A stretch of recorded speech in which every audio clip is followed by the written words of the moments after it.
But we can no longer risk emergency improvisation of national defense. We have been compelled to create a permanent armaments industry of vast proportions. In the councils of government, we must guard against the acquisition of unwarranted influence, whether sought or unsought, by the military-industrial complex.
You're listening to the Alchemical Tech Revolution, and I am your host, Wayne McRoy. Good evening, everyone. Tonight, we're going to discuss the secret history of the world that you were never taught. An interesting thing to look at here tonight. We're going to see what it is that the secret schools actually believe about the history of the world. We're going to find out some of the things that they are taught on the inside of these secret society groups at the topmost levels. The things that they believe to be true about our origins as human beings in the modern era, and about some things that have happened in the past that you never heard about in school, nor will you ever hear about in school, or much of anywhere else for that matter. Tonight we're going to look into a rather rare book called The Shepherd of Men, an official commentary on the Sermon of Hermes Trismegistus by Dr. A.S. Raleigh, the Hierophant of the Mysteries of Isis, and the official scribe of the Hermetic Brotherhood. And this book was published in 1916. So this book is 108 years old now. And in this book, you're going to hear a lot of interesting things about our history and our origins that you probably never suspected to be anywhere close to the truth. Now, is this really the truth? I can't say that for certain. This is what they claim in the secret schools, though. This is what they claim is the truth about our history and our background and where it is we've come from. And the things they do reflect their beliefs in this history that will be handed down here. Now, as with all of this, I always tell you, you do need to take it with a grain of salt. We have no true way of proving any of this. No way to disprove any of this either. A lot of it is kind of taken on a modicum of faith. And where exactly this information comes from, it's hard to say for certain. But according to Dr. Raleigh, this has been handed down through the generations from those who know. And of course, as you may have heard in the past, a lot of this ties back to the notion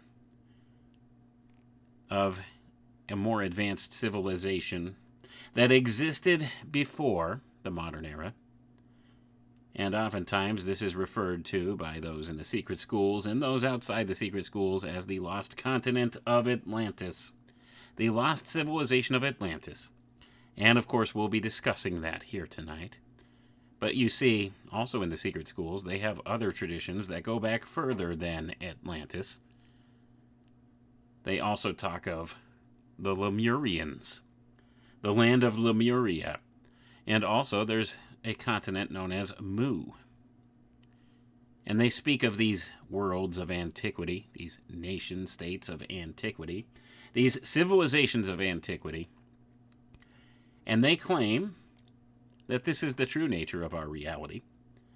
And as we'll see here tonight, they claim they can trace back some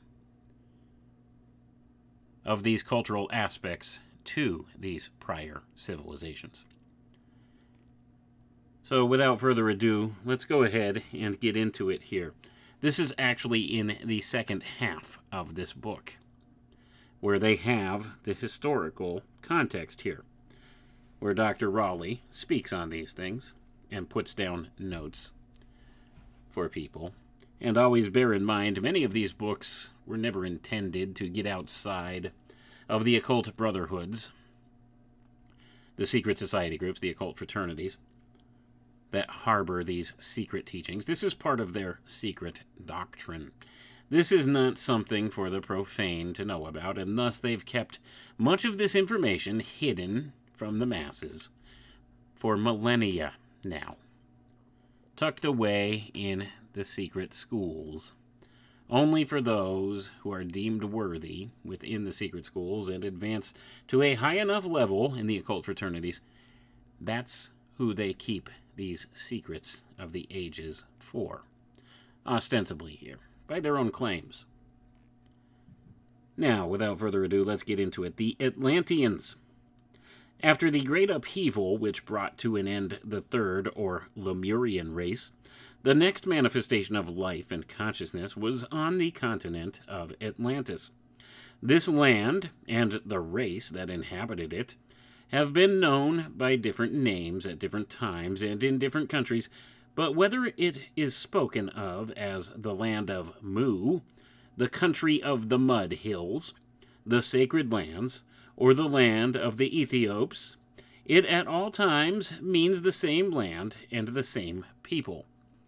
Homer speaks of the land far beyond the setting sun, beyond the pillars of Hercules, where the Ethiops dwell, and it is Atlantis that he has in mind. The question then is, why does he call these people the Ethiops? The term Ethiops has two meanings. In the first place, it is the bright faces or the shining faces. And in the second place, it is the people who spoke the language of ether, or ether spelled A-E-T-H-E-R, according as we use it in the Greek or the Latin spelling. Going to pause for a moment here, folks. So Ethiops either means bright faces or shining faces in the one aspect of the etymological roots of the word, or it could be speaking about the language that these people of the land of Atlantis had supposedly spoken. The language of ether. That's an interesting sub-point in and of itself. The language of ether. Let's continue on, though, and we'll see what else we can garner from this text. There are two kinds of Ethiops known to the ancients. There were the mythical Ethiops, as they are sometimes spoken of, though they were not mythical at all, for they were the Lemurians. And then there were the historical Ethiops, or the Atlanteans. These latter spoke the language of ether, that is, the original Lemurian language, and therefore were an outgrowth of that race, who were the same as the giants who were destroyed by the thunderbolts of Zeus. They were called the bright faces, or the shining faces, because of their peculiar complexion. Gonna pause for a moment here, folks. So now we're beginning to see we have some connections back here to this race of beings that allegedly existed in the time of Atlantis, this era, before our own modern historical era, before the advent or rise of human civilization here on Earth as we know it. This goes back even further than that. The antediluvian times before this great flood that was recorded by many nations and peoples and cultures around the world, irrespective of where they are located in the world. There's always these common flood myths, and there's always these common myths of a civilization that existed prior to these great floods or cataclysms or catastrophes that occurred. And, of course, we always see the ties back to this notion that these were giants. This ties back to the Genesis chapter 6 experiment, as it's sometimes referred to by some researchers, wherein we see the rise of these beings known in the Bible recorded as the Nephilim. Are these one and the same as the giants recorded in Greek mythology, the Titans? The Titans, and if you've listened to this program for any length of time, and if you've listened to some of the subscriber-only episodes, you may remember at one point I covered Atlantis, the mythology surrounding Atlantis and the race of beings that allegedly existed there. And of course they were described physically as giants who hopped around like kangaroos. I'm not making this up. In some of the Rosicrucian writings, this is how they record their history. They claim they hopped around like kangaroos. They were giants. You can go listen to that episode if you'd like. But at any rate, we have these same notions that crop up over and over again. So this race of Atlanteans, they were humans that were our predecessors, a different type of human being, a different race of human being, if you want to go down that convoluted route of thinking, according to the secret schools. And they were giants, and they had bright faces or shining faces, according to this. And of course, I think that was also stated in the other episode I did specifically on Atlantis and how the Rosicrucians cover the information about Atlantis. But now this is coming from the Hermetic Brotherhood. So we get a lot of the same information, just with a little bit different twist and maybe some different details attached to it. So the Rosicrucians, they had their belief in the Lemurians as a race that was predecessors of the Atlanteans, and now we see where we have this historical crossover between the Lemurian remnant and the Atlanteans. Being covered here by the Hermetic Brotherhood, they all teach the same things, regardless of what the secret society group is, just sometimes with a little slightly different bit of detail, or perhaps sometimes with slightly different descriptive terms, or words, or ways of describing what's being presented here. But it's all the same information across the board. But let's continue on and we'll see what else we can garner here. The original Atlantis was not a continent, but was rather a low plain that connected North America and Europe, so that there was but one continent. At that time, the Sahara Desert and also the Gobi Desert were covered by the sea, and the same was true of a great portion of North America. The great center of human life was Atlantis. The people who lived upon it were a very spiritual and idealistic race. This was the time indicated by the Greeks in their traditions of the Golden Age. The first sub-race of the Atlantean root race was very spiritual indeed. They were the yellow-white or moon-colored race. In the course of time, they developed a more dominant and slightly less spiritual sub-race, the second in the series, who were of a pure golden complexion. This was the ancient golden-hued race, the lords of the sacred fire principle. This was in reality the golden age of song and verse. During their reign, philosophy was at its height. After the lapse of time, this golden-hued race gave way to a more material race, who were the third sub-race of the Atlantean root race. This race was of a red complexion, and were the red Atlanteans. They were the race who specialized science until it reached a height such as it has never attained at any other time before or since. Not only were the physical sciences reduced to an absolute unity, but they delved into occult science to a degree that has never been equaled since their time. They were the incarnations of the pure fire principle in its material aspect, and the result was that they were the absolute masters of the Hermetic fire. This people were the Hermetic scientists, par excellence. Their civilization was the organized expression of Hermetic science in all the relations of manifesting life. In course of time, however, they turned their attention from speculative occultism to practical occultism, and this, in time, led to their degeneracy. From Hermetic science, they turned to Hermetic art. That is, the majority of them did, and of course, the inevitable result of giving their attention to practical occultism was manifested in their lives. They became material and practical and developed into a lower type. This lower type was called the black race. Though they were not in reality black, but dark red, while the red Atlanteans, or third race, were of a very bright red complexion. Thus was born the fourth subrace, or the Dark Atlanteans. They were merely the evolution out of the third, or red Atlantean race. They turned to magic and alchemy, and finally to all forms of psychism as well. They developed the war spirit to a very high degree, and almost conquered the entire world. Naturally, their magical and occult practices degenerated into the dark side until about the time of the sinking of the country. They were a race addicted to the higher forms of black magic.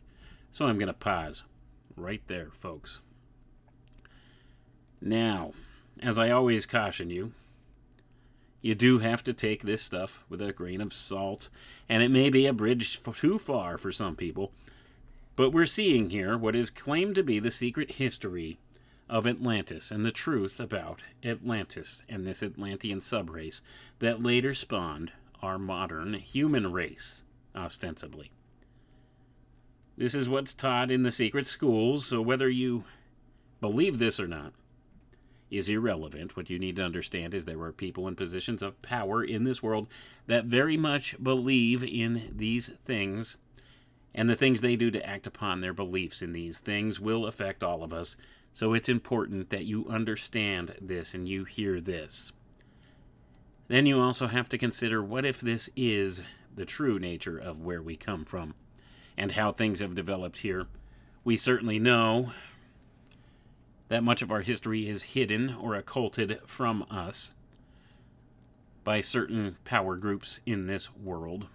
There are many things we do not know about our past, and there are evidences present that perhaps advanced civilizations did exist prior to the modern incarnation of humanity here.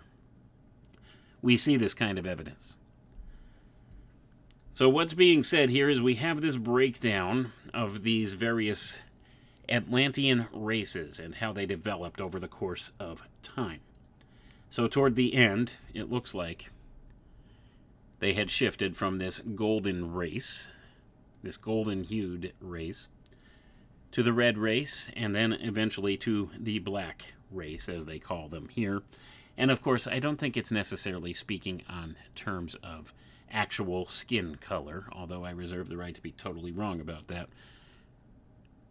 But we see how we have this connotation attached to different portions of these various sub-races of the Atlantean people, according to this teaching. And we could also understand perhaps how some of our racial biases of today and of modern humanity have come about based on these principles that are taught in the secret schools. This is the true root of racism, ladies and gentlemen. It falls back to this notion of these past root races. So they call them in the secret schools. These root races, and of course, they claim that certain root races were more spiritually advanced than others, more spiritually evolved than others, and they've attached this connotation in the physical material world paradigm to nonsensical things like skin color, complexion, and various other factors like that in the physical structure or form of human beings. You see what they've done. They've convoluted these teachings and principles that have been brought forward through these secret schools, and they've applied them in a material world sense, and have brought about many not so good things in our society and culture as a result hereof. and it's been promulgated unto today. Now, like I said, I don't think they were strictly speaking on the color of the skin of these beings. You see, they called them the black race at the end because they began to practice forms of black magic within occultism. And practical occultism, not just theoretical occultism. Practical occultism. Which means they were applying it and using it in their day-to-day lives.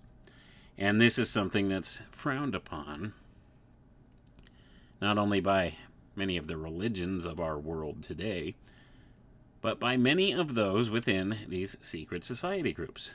Or at least this is what they claim. They don't see it as being a good thing. So it says that this third Atlantean root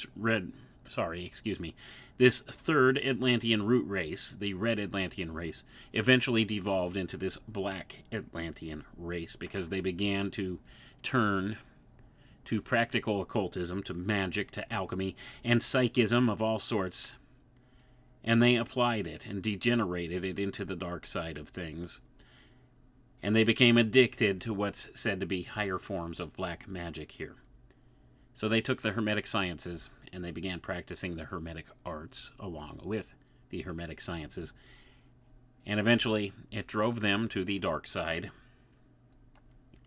which, ladies and gentlemen, if you do any study into what's called magic, you always find that that's always where that leads, to the dark side.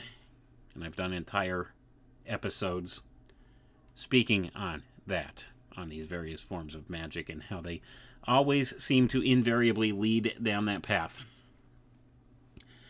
So we see this explained in the secret history that we're going through here of the Atlanteans. Let's continue on, though. As time went on, the red race became numerically weaker and the dark race numerically stronger, until at last the entire country was dominated by the dark race. During all this time, the form of government had remained largely the same. That is to say, it was a union of the theocratic and the autocratic form. The basis of one's standing in the aristocracy was his degree of initiation and his resultant spiritual attainment. The emperor was at all times the highest initiate, and for that reason was in a sense the head of the hierarchy. His position as head of the nation caused the union of the sacerdotal and political functions in his person. There was, however, a balance in the power, owing to the fact that the actual functions of the high priesthood were not discharged by the emperor, but by the high priest. The fact, however, that the high priest was of necessity a member of the royal family caused him and the emperor to act in harmony. Another arrangement which worked for the balance of power between the two was the fact that the emperor was the spiritual subject of the high priest, while the high priest was the political subject of the emperor. So I'm going to pause for a moment here, folks. So now we're beginning to get down to some of the core roots of some of the ideas promulgated by the secret society groups into today and by governance structures that we have today. And things that have happened throughout the course of the ages that we know of recorded history of the modern human race. It's all beginning to click, isn't it? Just a couple of quick notions here. Looking back, we could see Atlantis was not truly a continent. It was actually the portion of the Atlantic Ocean now, and was above ground. You see, the structure of the Earth, according to these people, back in time, was different than it is now. They said the Gobi Desert was underwater. The Sahara Desert was underwater. Much of North America was underwater. And the land surface encompassed most of what we would call the Atlantic Basin today. And this is where Atlantis existed.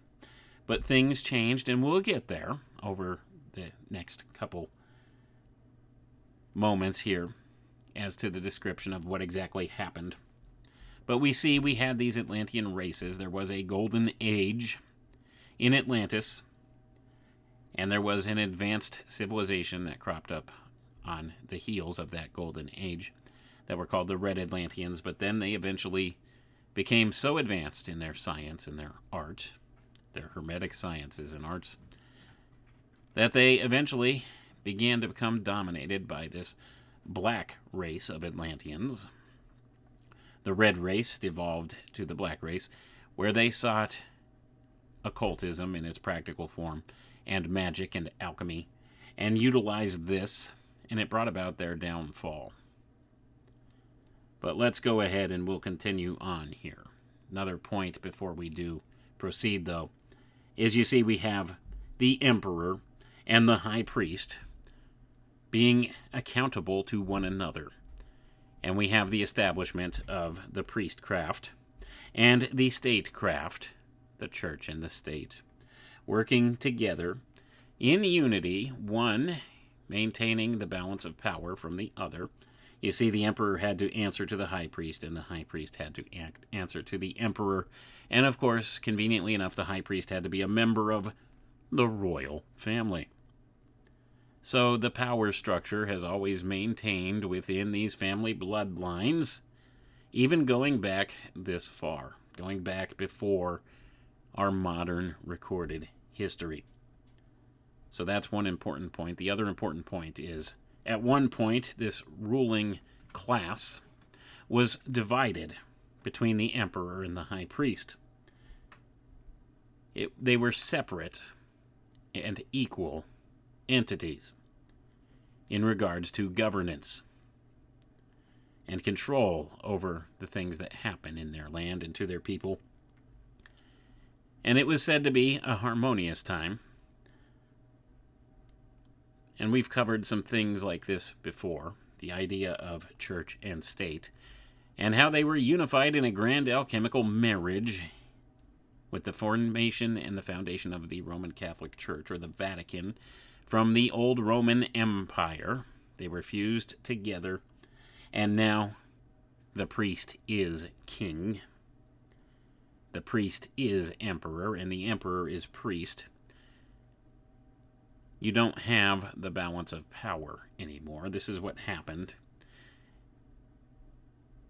in modern governance structures in this world. And this is an important little nuance to pick out. And we'll see how this, I think, plays a role as we go through the rest of the secret history here. Let's continue on. As time went by, the land of Atlantis gradually sank below the surface of the ocean. In this way, the continent of Atlantis was formed by the sinking of that portion of the land that connected it with what is now North America, and also with Europe. The British Isles, being the highest part of the country, remained above the water, and thus the isles were separated from the mainland of Atlantis and also from Europe. The people who were inhabiting them at the time of the separation from the mainland remained upon them, and their descendants became the Celtic Druids. The original religion of the Druids was that of Atlantis, though in time it degenerated to some extent. The wonderful civilization of the ancient Druids was therefore the survival of the Atlantean civilization. And I'm going to pause for a moment here, folks. And now you know why the British folks seem to think that this is their divine providence to rule the world.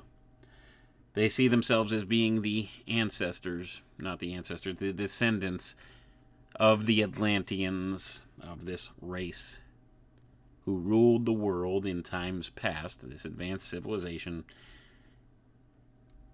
Now you know a few things. Let's continue on.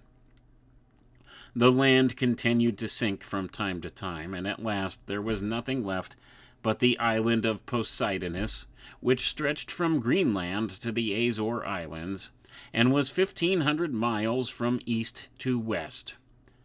I'm going to pause for a moment here, folks. So now we're learning some very specific things about this Atlantis. We know the very size of Atlantis now. We know where it was located. And we know approximately where it was in the Atlantic Basin, the main continent, what became the main continent of Atlantis over the course of time. You see, this is different than anything you've heard about many of the legends of Atlantis before. This is the secret knowledge that's been held in reserve in these secret society groups. This is the claim, anyway.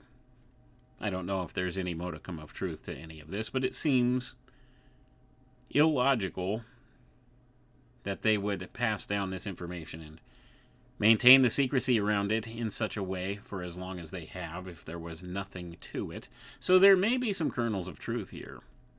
And of course, this is much different than what our mainstream history and mainstream geology would tell us about this notion of Atlantis. Did you ever learn about it in school? Maybe in a passing chuckle or something from your history teacher?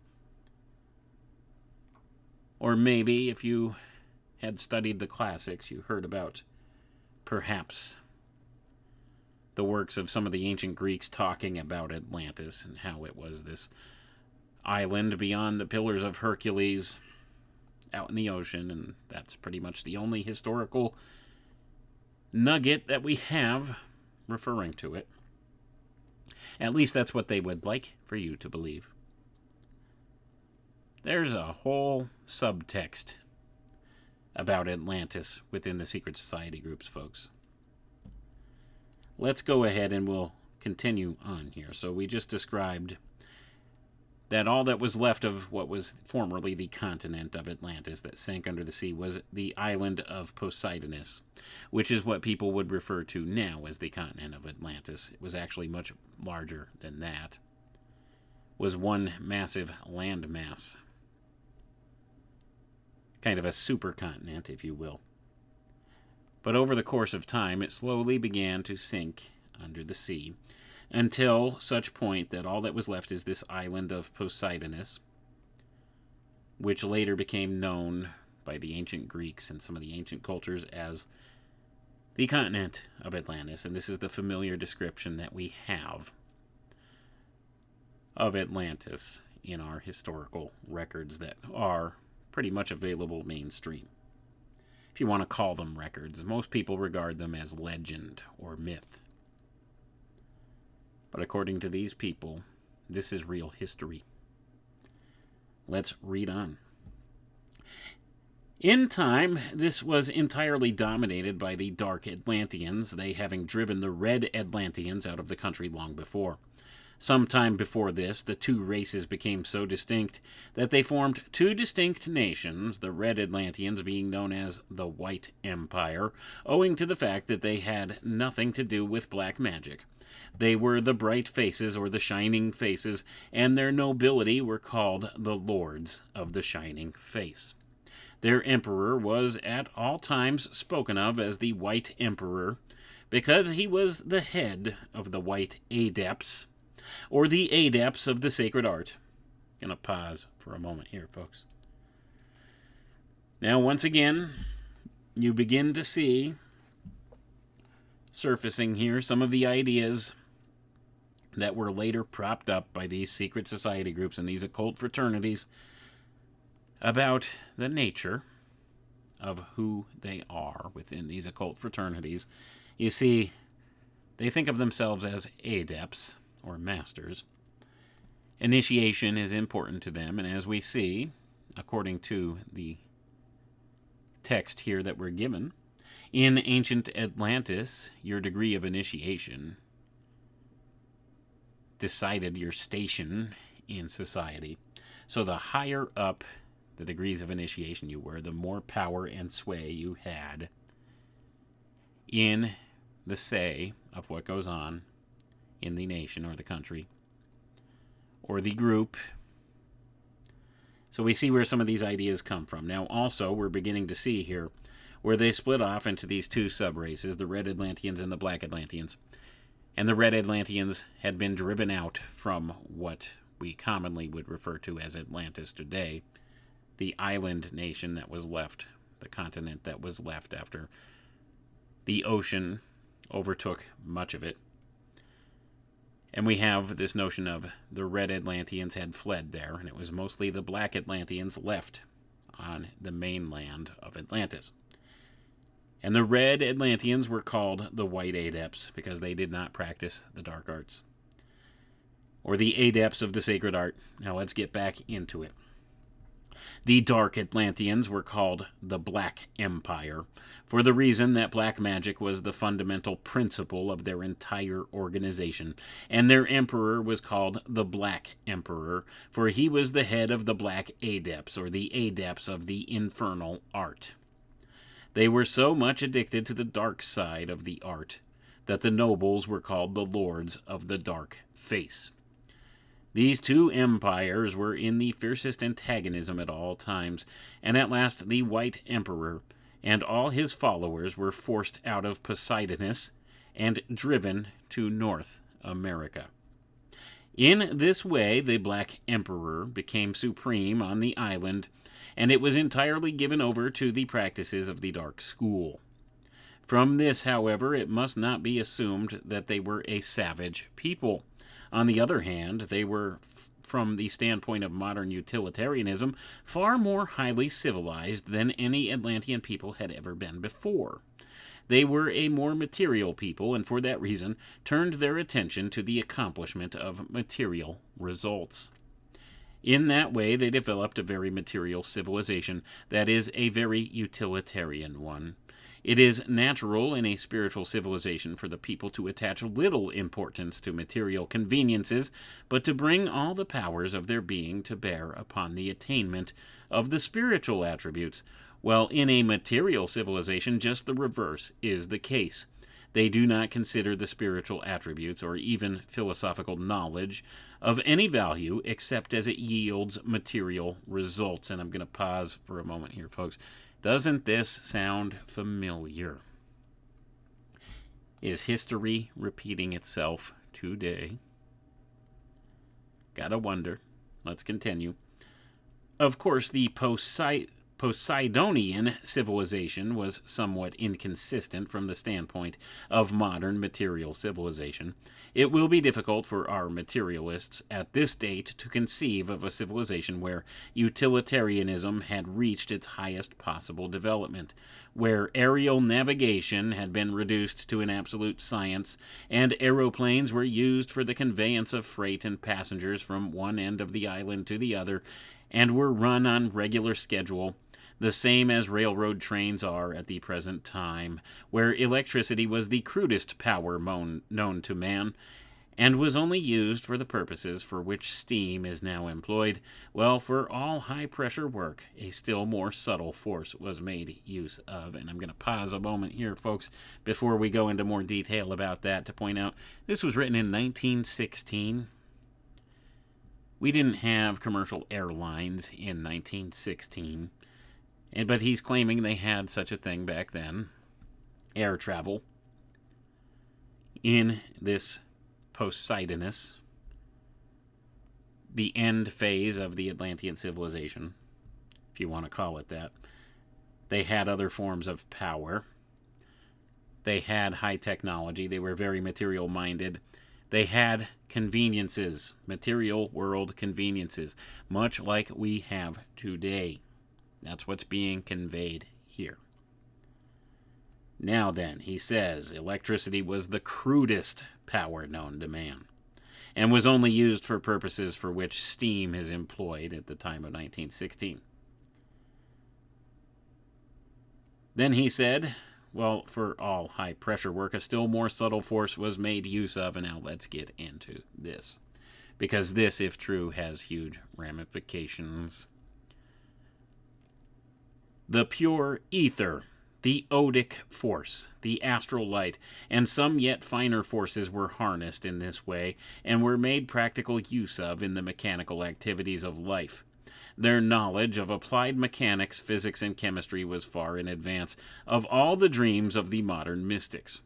While this will all appeal to the materialist, he will be surprised to learn that this same people were alchemists and astrologers, and that they developed some of these psychical powers to a tremendous degree.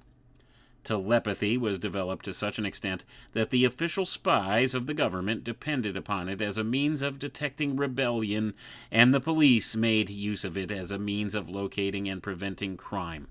I'm going to pause for another moment here, folks. This was written in 1916, and today we have modern films like Minority Report. Speaking of something similar here, do you understand the importance of what's being conveyed here? I'm not saying this is all true. I'm just saying this is very profound if it is true. And I find it very intriguing that some of the things that this guy was talking about 108 years ago that weren't even on the radar of the people at that time are now something that's considered as a possible future technology today. Think about that. Let's read on here. So, we're talking about the whole Minority Report situation here. How they had developed their psychical powers, their powers of telepathy, to be able to locate and prevent crimes. Mind reading. The judges made use of it to detect perjury in the witnesses, and in fact, all the relations of life were determined by the telepathic information that one might receive. Gonna pause for a moment here, folks. Almost like a networked mind or a super brain, a world wide web, an internet of thoughts, which is coming soon, folks, I assure you. They have white papers talking about it. Will be a subsystem of the Internet of Things. It's all in the planning phases. Did they have that back in Atlantis? Or something similar? Hard to say for sure. But you see it outlined here in these occult teachings. So whether this was true or not, at the very least, if you consider what's being conveyed here, you have to concede that, first of all, either this is an account that may be true, and perhaps they had these different high technologies and sciences and skills at that time, and this is something that we're seeking to duplicate today, or this is simply the musings and the wet dreams of some of these occultists, this ability to read people's minds and keep them in check in this way to prevent crimes by reading somebody's mind and knowing, hey, you're going to prevent a future crime. I can tell by your attitude. I can tell you're lying to me. You're committing perjury. This is the ultimate form of control. Telepathic information says all the relations of life were determined by the telepathic information that one might receive. Thought reading. And we're getting close with computer algorithms. Some would say we're already there in the modern era. But this was written in 1916. Stuff like that was not even on the radar of people at that point. And here, this guy's talking about it, having been handed down to him for hundreds, if not thousands of years from other adepts within the secret schools.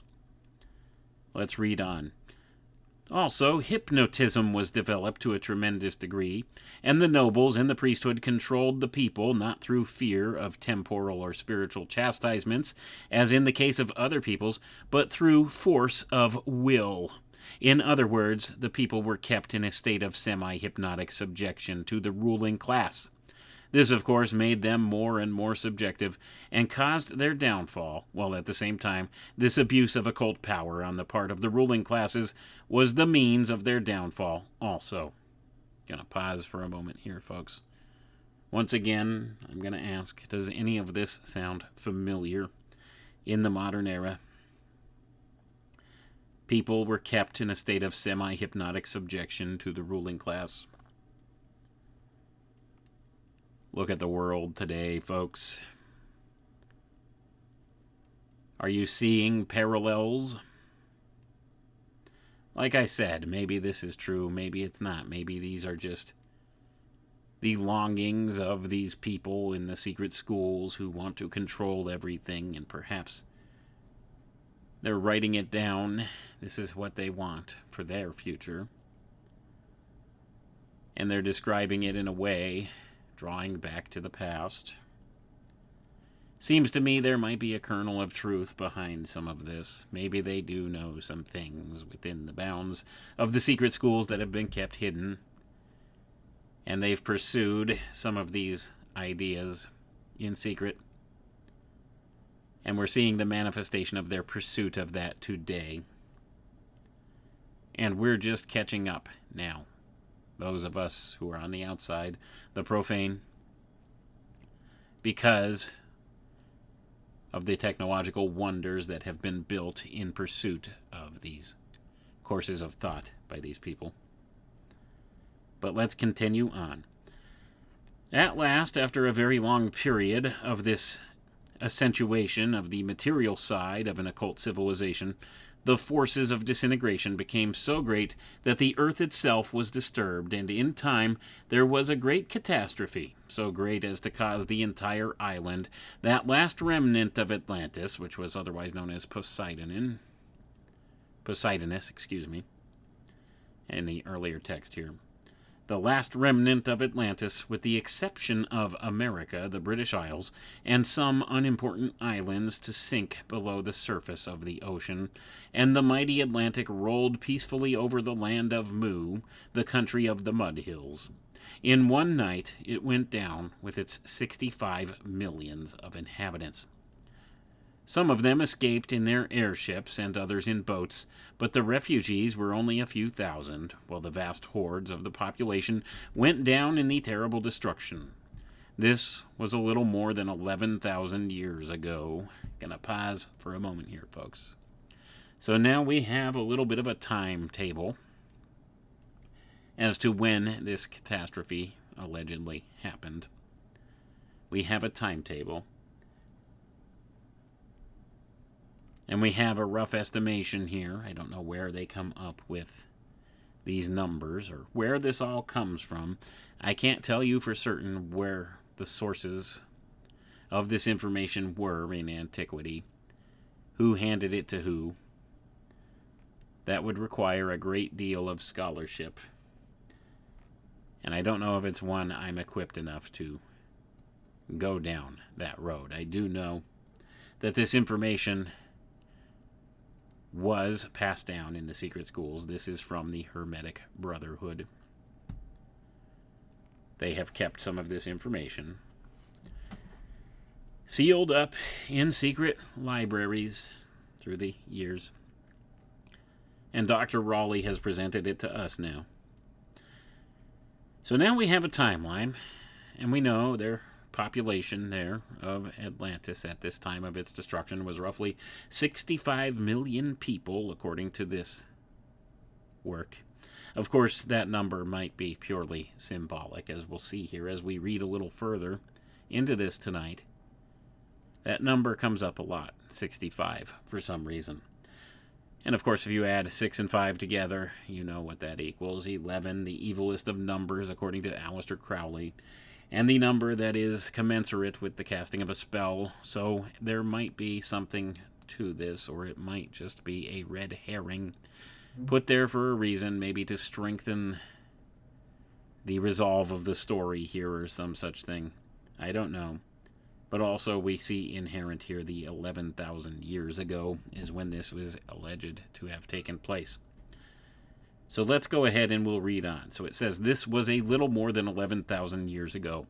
For several thousand years, the mud was so deep where the island had stood, and the ocean was rendered so shallow that no ships were able to cross, and for that reason it was not impossible for the eastern continent to have any communication with America.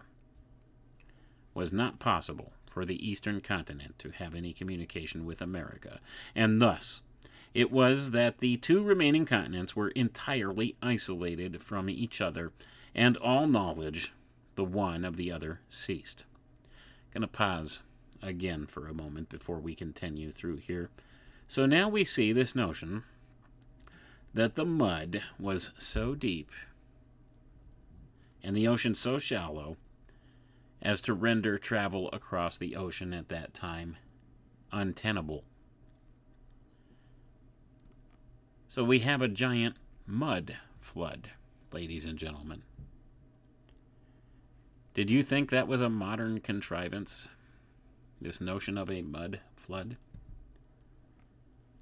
It's a poke in the eye, direct from the secret schools, folks. That whole nonsensical topic, that Tartarian idea, this mud flood that allegedly happened in the 1800s, it's a poke in the eye. It's hearkening back to the sinking of Atlantis. It's an archetype. And the people in the secret schools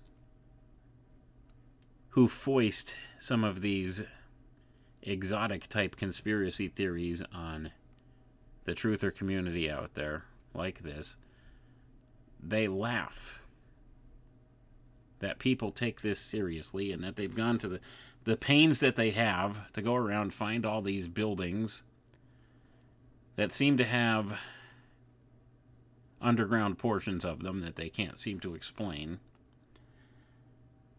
And they try to relate everything back to this narrative. And it's taken on a life of its own. Just a little aside for you here, but this is the source from where that notion comes from. And of course, I've taken apart the whole Tartaria narrative ad nauseum. You could go back and listen to those shows that I've done on that. And you can know a couple things about it. But anyway, that's not the reason for the topic here tonight. It's an interesting way of looking at things, though. An interesting little aside for this. So we see here that this was the reason why the two continents, the land masses, were separated for such a length of time and lost touch with one another, lost communication, and lost all knowledge of one another, ostensibly. Thus was ended the ancient grandeur of Atlantis, save as it was perpetuated among the Atlantean peoples who had previously migrated to the American coast. Among them, the two warring factions continued until the King of the Golden Gate was forced from the city of the Golden Gate down into Mexico, where the descendants of the white Atlanteans are to be found to this day. I'm going to pause again here. The Golden Gate. Interesting name for a bridge, isn't it? Do you wonder where that comes from? Now you might know a little something. The Golden Gate Bridge.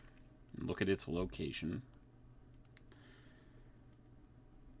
And it says here, the King of the Golden Gate was forced from the city of the Golden Gate down into Mexico, where the descendants of the white Atlanteans are to be found to this day. And we're going to get there. Stick around a minute. What is the lesson taught us by the fall of Atlantis?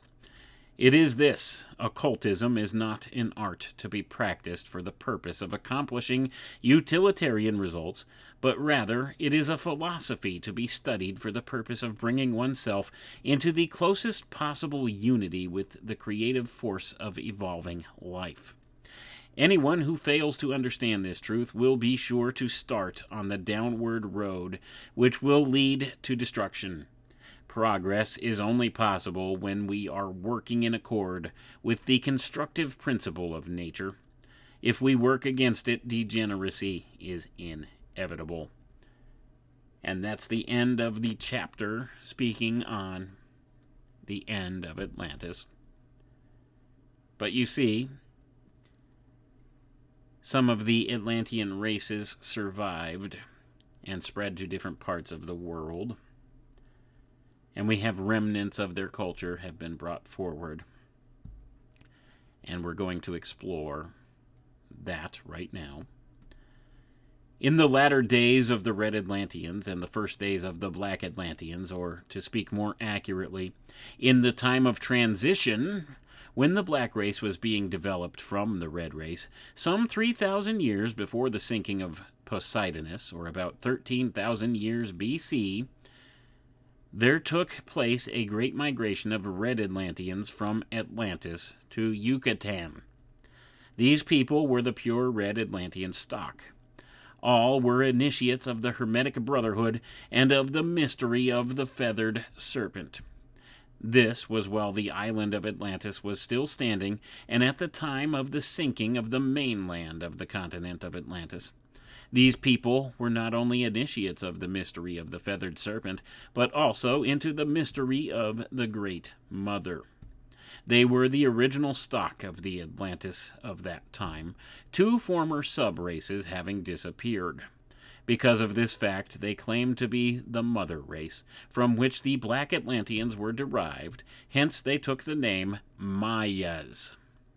Ma means the womb, esoterically the womb of the Great Mother, hence Mayas means the womb people or the mother race. Esoterically, this means they were the original race of that time, and also that they were the womb of the Mexican races, that is, the mother of nations. Esoterically, it means they were the embodiment of the Great Mother principle. They were the nation that was organized on that principle. They gave to their country the name of Mayaks, or Mayak, which means the womb land, or the mother land. This was due to the fact that this land was the cradle of Mexican civilization and also of the civilization of the Orient. Colonies sent out from Mayaks established the civilizations of Egypt and of Asia. The ruins of Chichen Itza and other cities of Yucatan bear witness to their grandeur and the extent of their civilization. They did not attain to the beauty and the sublimity of civilization that was reached later by the Toltecs. Nevertheless, they were far superior to any civilized nation of the present day. Gonna pause for a moment here, folks. So now you know the Mayas, according to the secret schools, were the direct descendants of the Atlanteans. They settled here in America, in Mexico, in South America, Central America, and portions of North America.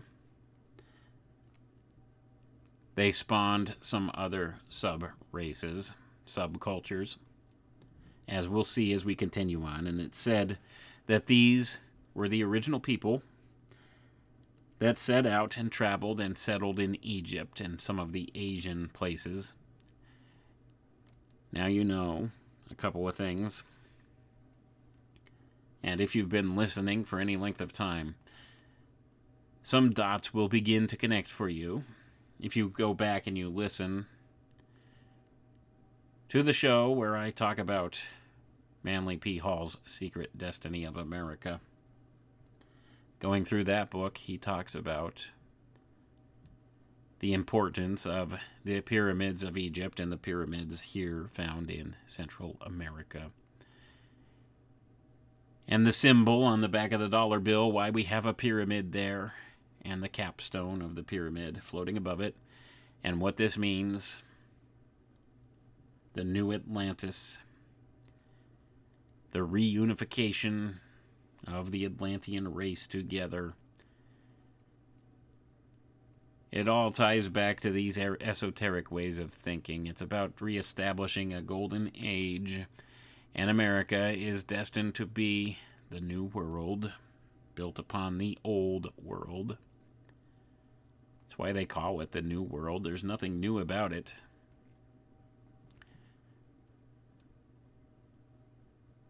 But you see, those in the secret society groups were fixated on this to the point that we have the symbol of the unification of civilization on the back of our dollar bill, representing the union of North America and Egypt together once again, being reunited as it once was when the whole continent of Atlantis existed. And these civilizations were one and the same. the things represented there. It's all about this callback to that golden age. But let's not belabor that point too much. If you're interested in that, you could go back and listen to that, or go back and look at Manly P. Hall's book, The Secret Destiny of America. It's mentioned in there about the importance here.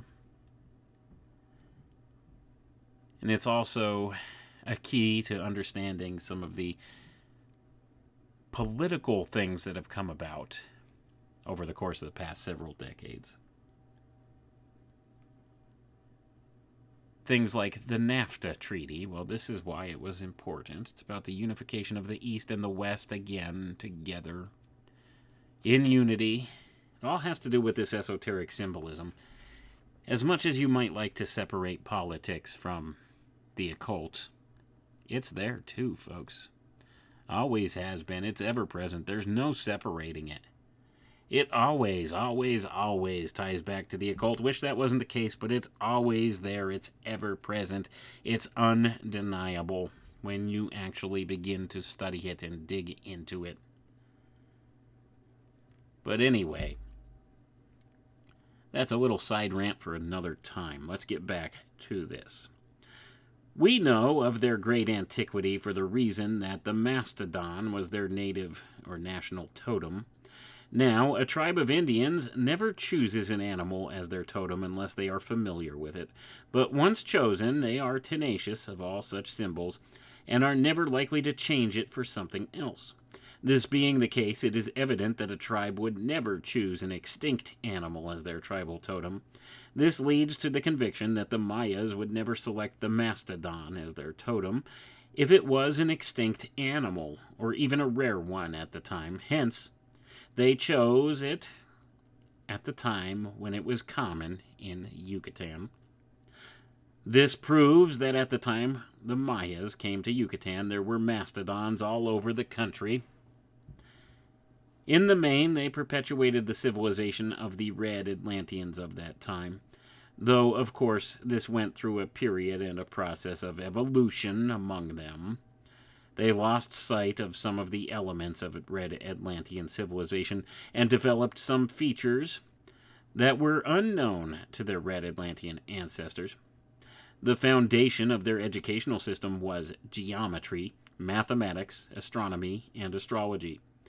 They also practiced augury and divination. Perhaps the element in their science that will interest the modern mind the most was their biological system. Now pay attention here closely, folks. This next sentence will speak volumes to you. They were Darwinians 14,000 years before Darwin's time. I'm going to pause again. I've been telling you for a very long time now. Evolution is far older than you think. Charles Darwin had nothing to do with the invention of the notion. He was not some great mind. In fact, the vast majority of his work was lifted from his grandfather, Erasmus Darwin, who was a member of the secret schools and a very high adept within them. You were never told that, though, either, were you? The idea of evolution far precedes Darwin. They just needed some way to roll it out to the masses in an acceptable scientific way in the modern era. And they got their patsy, Charles Darwin. The cousin of Sir Francis Galton, who introduced the idea of eugenics on which Darwinian evolution is based. Did you know that? They never taught you that either in school, did they? Let's read on here, though. That's a topic for another time as well. So we have the Mayas here. According to this, were Darwinians 14,000 years before Darwin's time. They believed that man was evolved from the ape. This was known not only from their history and the tradition that has survived from them, but also from their hieroglyphics. Their language was simply a modified form of that of Atlantis. Their sacred hieroglyphics were derived from the totems and the sacred animals that were the celestial correspondences of those totems, and also from the geometrical glyphs. Mayan was the ancient sacred language of the initiates in Acadia, Babylon, Persia, India, and Egypt. I'm going to pause for a moment here, folks. Mayan was the ancient sacred language that was taught as the language of the initiates in Acadia, Babylon, Persia, India, and Egypt. You were also never told this, were you? In course of time, it was lost in the most of these countries, but there are adepts in the fastnesses of Tibet and in the Gobi Desert who still are in possession of this sacred language, which is simply the ancient Mayan tongue. For evidence as to this aspect of the problem, presented in such a manner as to appeal to the scientific mind, the reader is referred to the invaluable researches of the late lamented Dr. Le Plongeon, who accumulated enough to convince anyone but an archaeologist of the truth of his position. It is not the mission of the present writer to go into those details, but rather to give the mystic key to the problem, so that his readers may have the advantage of the esoteric tradition and may see the truth from the standpoint of an initiate of the temple. This knowledge cannot be had except from one having the inner knowledge which will give the key to the symbols. So I'm going to pause again for a moment here, folks. So much of what he's saying here has symbolic meaning to it as well. There's something deeper encoded in this exoteric type of form of writing. So we have this history. Whether it's an actual physical history or not, there are important ideas encoded in here that absolutely speak volumes as to the importance of these ancient symbols and these ancient races that are being drawn here. Were the Mayan people really the leftovers of the Atlanteans here in America? Whether it's true or not, there's important symbology tied to that notion. There's something deeper here. But let's continue on with this reading. One of the most peculiar features of the Mayan civilization was the gyneocracy, or government by women. This can only be understood when we realize that with the Mayas, the Great Mother was the most important of all the gods or goddesses. It is true that in the Brotherhood there was recognition of the heart of heaven and also of the feathered serpent, but above all these conceptions rose that of the Father and the Mother of the gods. Gonna pause for a moment here, folks. So now we're getting into some important symbolism or symbology here, and we'll see some of what's been promulgated from these symbols through the course of time and through the course of civilization here. And you'll recognize some of this as we continue, if you haven't already. But let's go ahead and continue. So it says, but in this arrangement, the mother of the gods was far the most important. The entire nation was in reality the organized expression of the cultus of the Great Mother.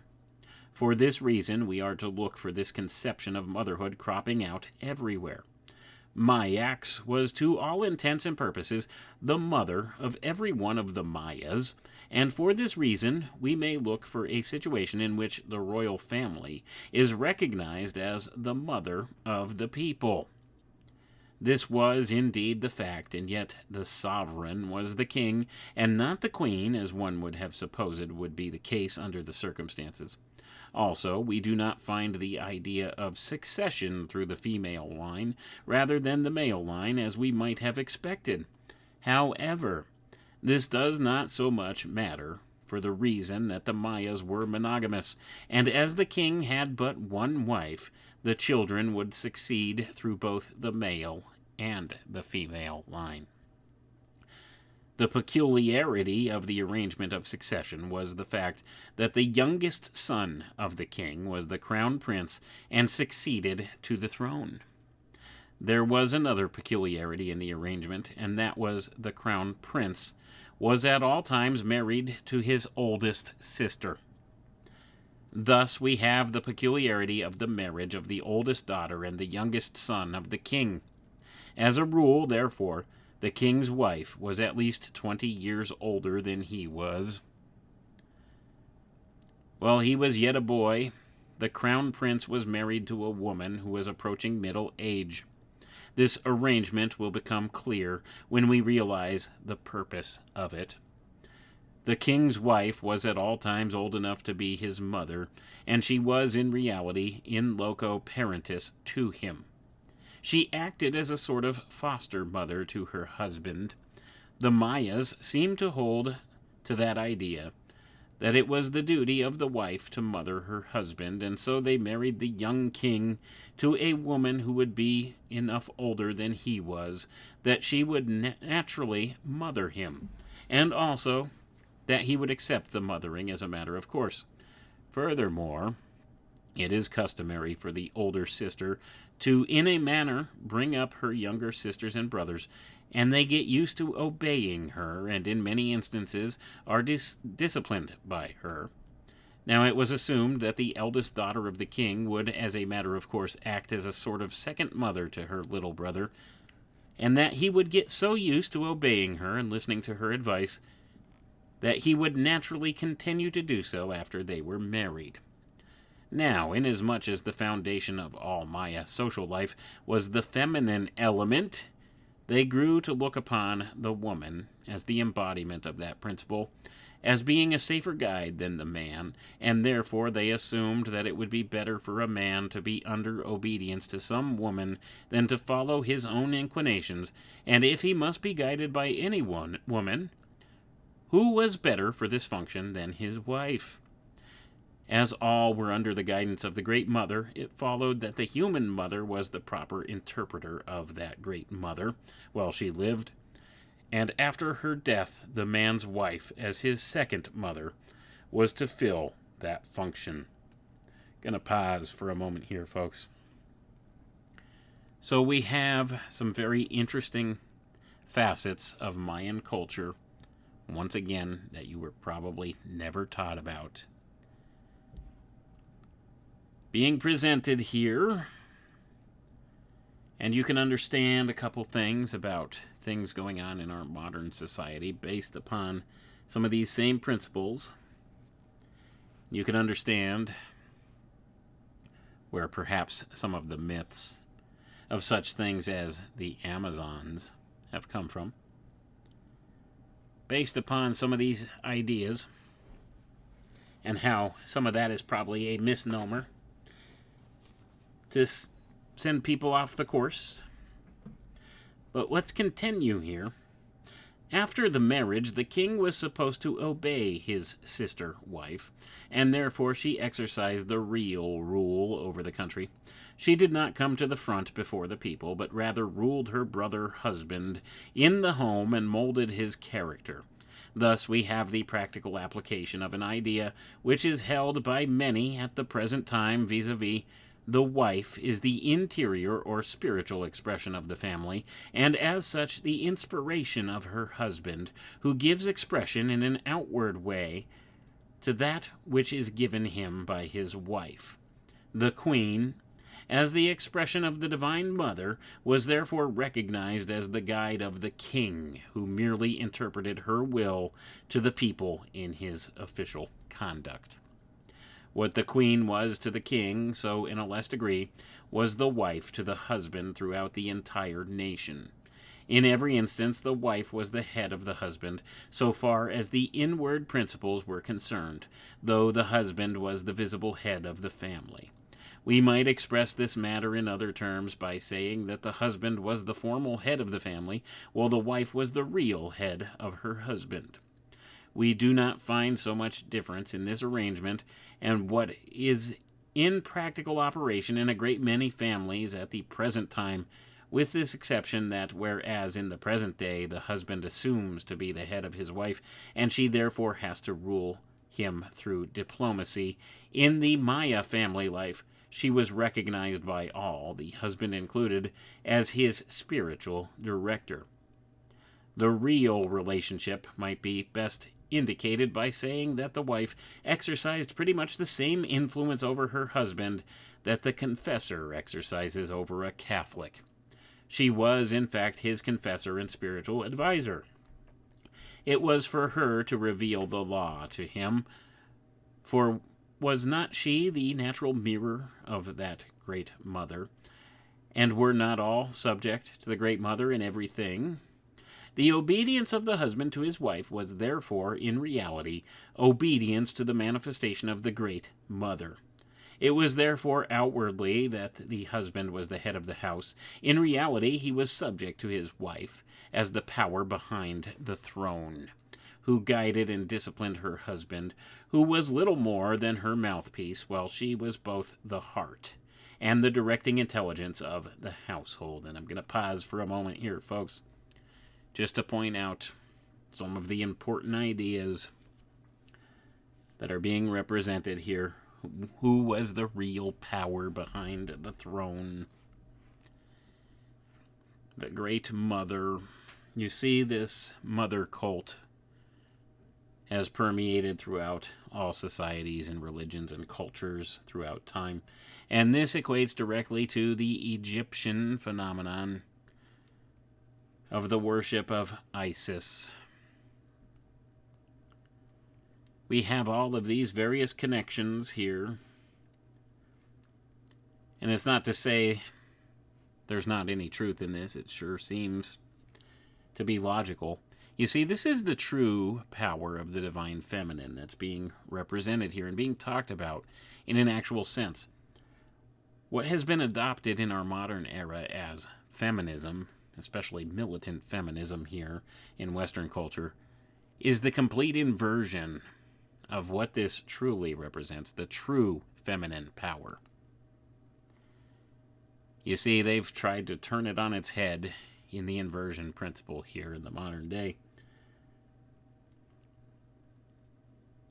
Women, naturally, have a very strong influence and power in society when they realize their divine feminine nature, as expressed here. It's about influence. Influence and imagination, not about will, or invoking or imposing your will on somebody. It's about subtlety. It's about influence. Imagination. These are the feminine aspects, and it always ties back to this feminine and masculine type of energy inherent. But anyway, let's continue on. We're getting low on time, and I want to finish up a little bit more here. And I think we're going to wind up having to continue this series because there's a whole lot more here, folks, that you're not going to hear in history class. You're not going to find in your textbooks, and probably not even if you go to college or collegiate level history and look for scholarship there. You're not going to hear about this stuff. Let's continue. From the foregoing, it will appear that the Maya regime was a feminism in almost every particular. At the same time, it must be borne in mind that no woman actually filled any office. That was the work of man. Her function was to rule her particular man. There was one thing, however, that redeemed the Mayan civilization from complete feminism. This was the priesthood. The elder brother of the king and queen was at all times the high priest. He was therefore the natural guide and director of both of them, and as the interpreter of the will of the gods, he must be implicitly obeyed by all, even the queen herself. As he never married but remained a celibate, it followed that he was not under feminine influence or control, and therefore he was able to bring a perfectly free masculine intelligence to bear upon all. Therefore, we see a situation which has never been duplicated in any other country. The elder brother high priest was the head, the elder sister queen was the heart, and the younger brother king was the hand of the nation, or perhaps we might better call him the mouth of the hierarchy. And I'm going to pause for a moment here, folks. So now we see a whole lot of symbolic reference being made here, a whole lot of symbolism at play. You have the high priest, the elder brother, the queen, the elder sister, and the king himself, the younger brother, as portions of this hierarchy. And they're equated to the head, the heart, and the hand, or the mouthpiece of the hierarchy. Let's read on. From another point of view, they were the visible expression of the heart of heaven, for the high priest was the heart that thinks, the queen was the mouth that speaks, and the king was the eyes that see. In this sense, the priest was the vehicle of thought, the queen of word, and the king of deed. In the family, the priesthood represented thought, the wife word, and the husband deed. And that's the last portion of the chapter on the Mayas here. And we see how these spiritual concepts and ideas of this hierarchy have been ported over into today, into our time now, and have been inverted from what the intention is there. And this is a unique type of a setup here for a nation. But you see the wisdom inherent in what was being purveyed there. And now we have the opposite of that going on. They're trying to flip everything on its head. The inversion principle at play. But the interesting point here is the secret schools, they have records that we don't, of our past, of our history, of our lineage, of our ancestry. Why do you think they're so enamored of bloodlines and tracing back lineage? They're absolutely obsessed with this stuff because they want to trace themselves back to this land of Atlantis, this civilization.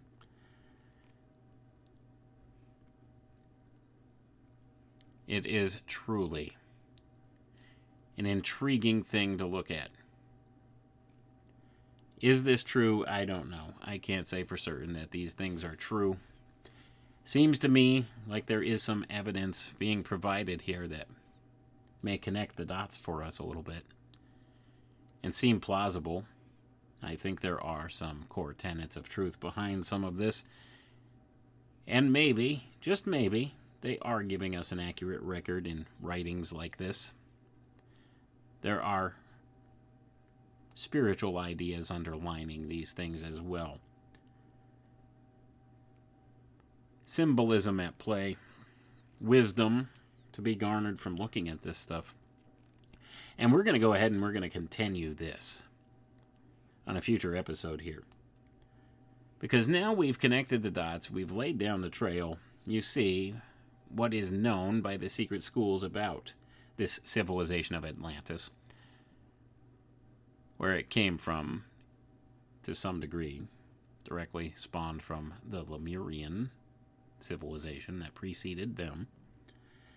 what happened to Atlantis. It didn't completely sink overnight like the legend has.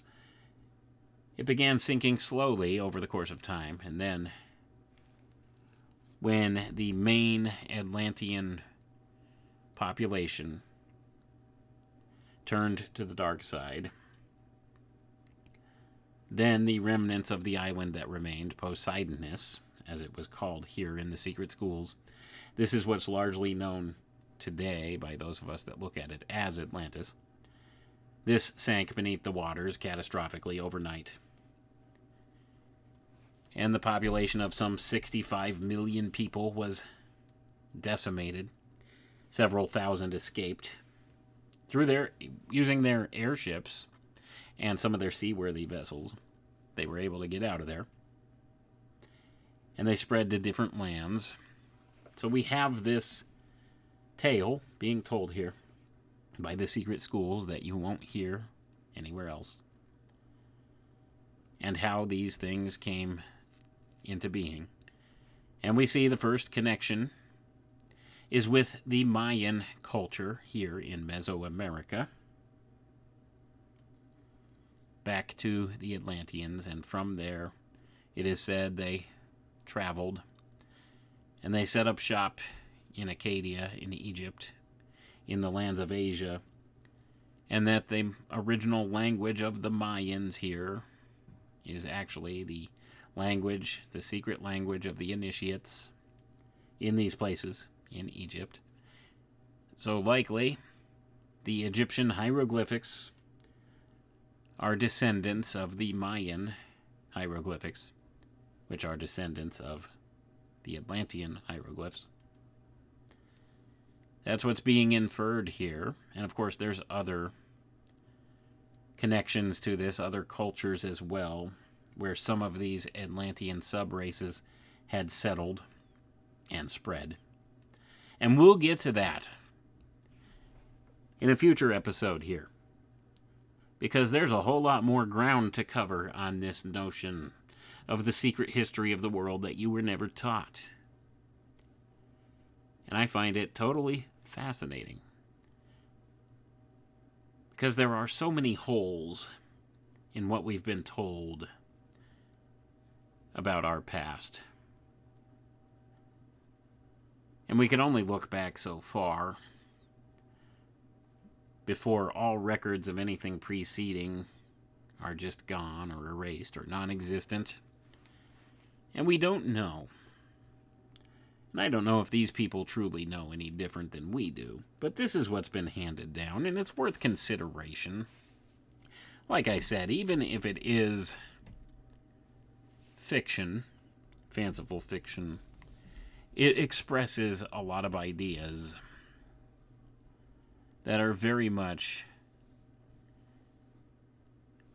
entrenched in the mindset of these secret society groups, these occult fraternities, the things that they want for themselves, the things they envision for our future, all bound up in these things, looking back into the past. So whether it's true or not, it's immaterial. What we need to understand is there's some important concepts being conveyed here, some important ideas being conveyed, and that there are people in positions of power in this world that truly believe in these things, and the things they do to act upon their beliefs in them will affect all of us. So it's important that we understand where they come from. What is their perspective? What are their belief systems? What are their motivations? Why do they do the things they do? How does it all tie back to this stuff? It always does. We could see some direct connections, and we'll go ahead and connect some more dots when we explore this line of thinking a little further next time. Anyway, folks, I would like to thank you all for tuning in tonight. I appreciate each and every one of you. We'll catch you next time. Have a good night now.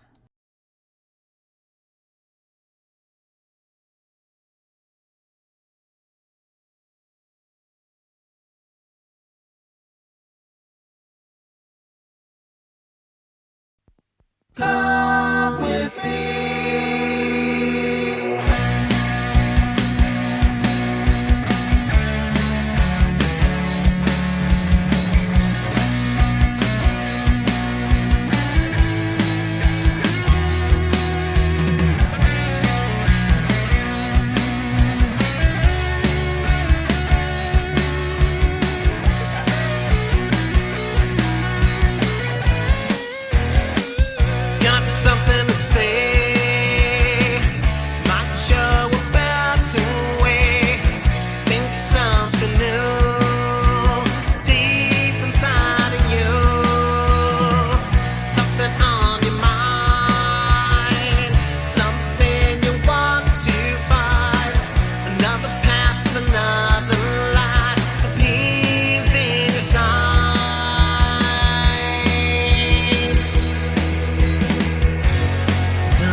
we'll plant the seed. Take the time and you'll get what you need.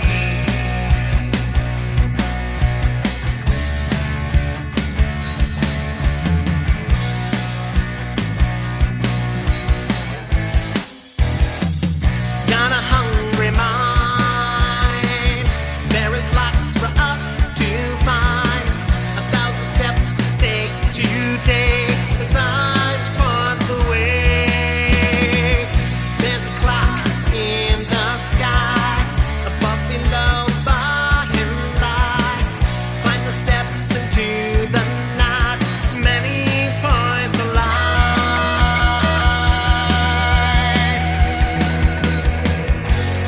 Come with me out to sea. Face the sail and fail winter free. Come with me, we'll plant the seed. Take the time and you'll get what you need.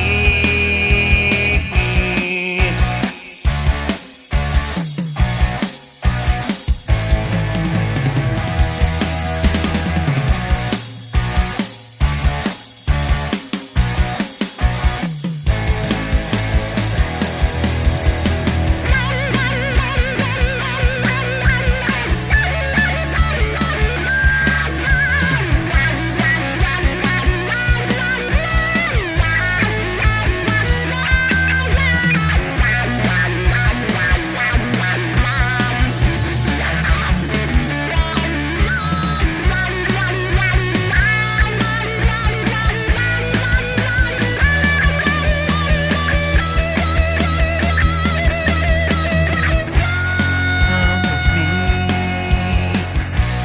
out to sea. Raise the sail and fail winter free. Come with me, we'll plant the seed.